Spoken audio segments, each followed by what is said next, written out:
So, let's talk about Rhode Island, America's smallest state, with maybe the biggest rebellious streak.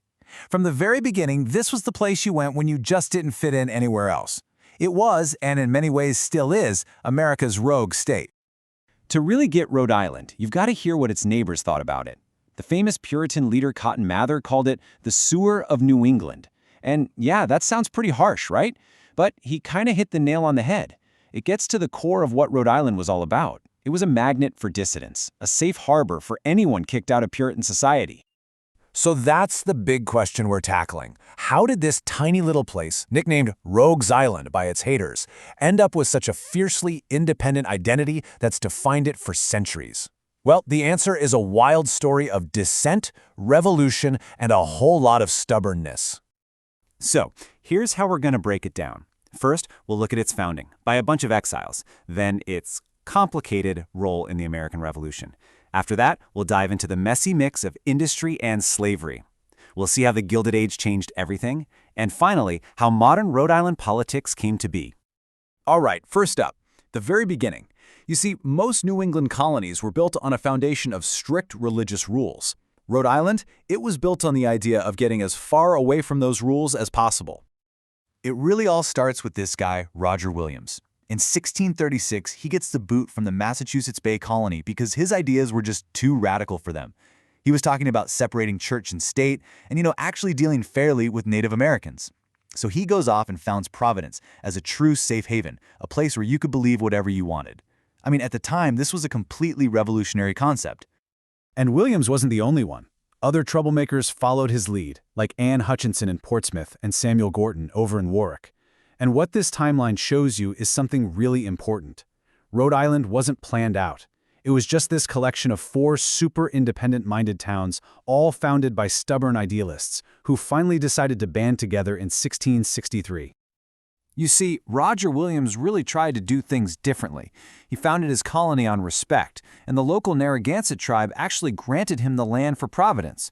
For a while there was peace, even alliances, but that peace just wouldn't last. King Philip's War in 1675 was an absolute catastrophe for everyone.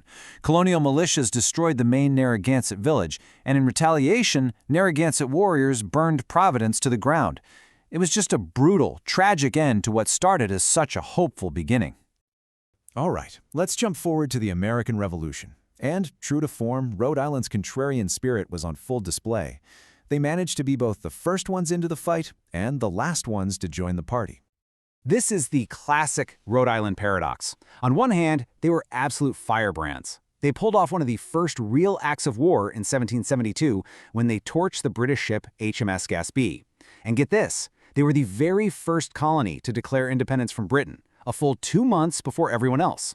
But then, on the other hand, after the war was over, they were the absolute last state to sign the Constitution. They were so suspicious of a powerful central government that the other states basically had to threaten them, saying, hey, join up, or we're going to tax you like a foreign country.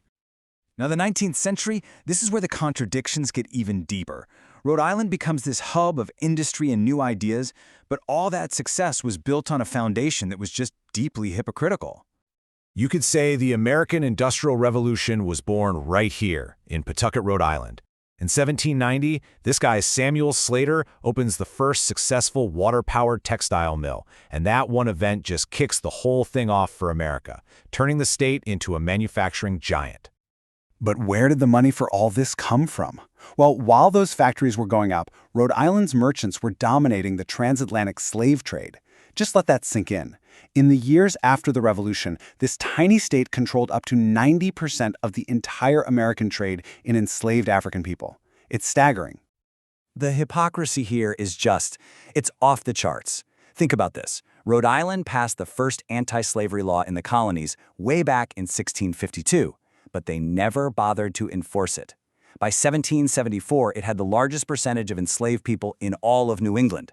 You even had guys like Stephen Hopkins, who signed the Declaration of Independence, owning slaves himself while introducing a bill to ban the importation of more.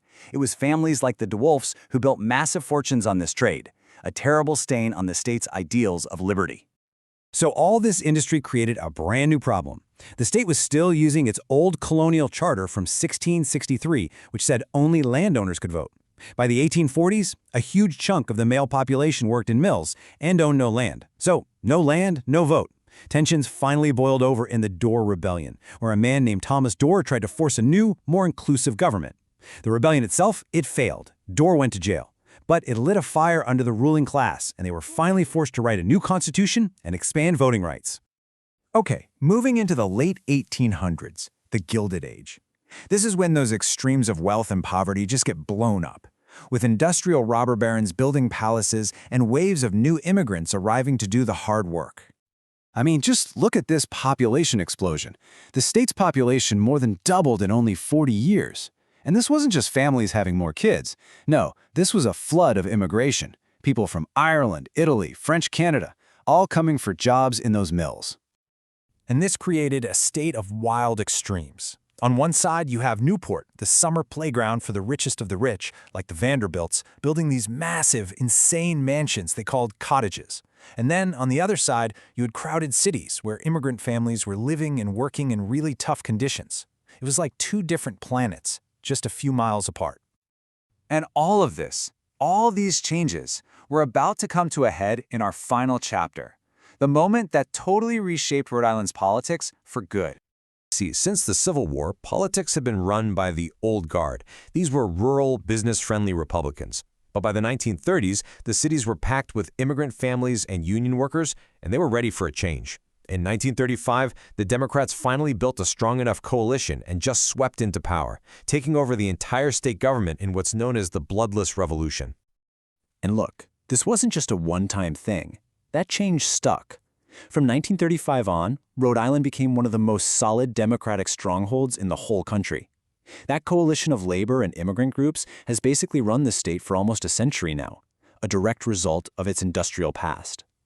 So, what does this all mean for Rhode Island today? Is it still that original rogues island, defined by that rebellious founding spirit? Or is it now defined more by its modern history as a stronghold for labor and immigrant politics? You know, maybe the real answer is that the spirit of dissent never left. It just changed its focus over the years. Hey, if you like digging into this history, you should definitely check out the next explainer in our U.S. State History series on Rhode Island's old rival, Massachusetts. And of course, don't forget to subscribe to Notebook Summaries for more. Thanks for watching.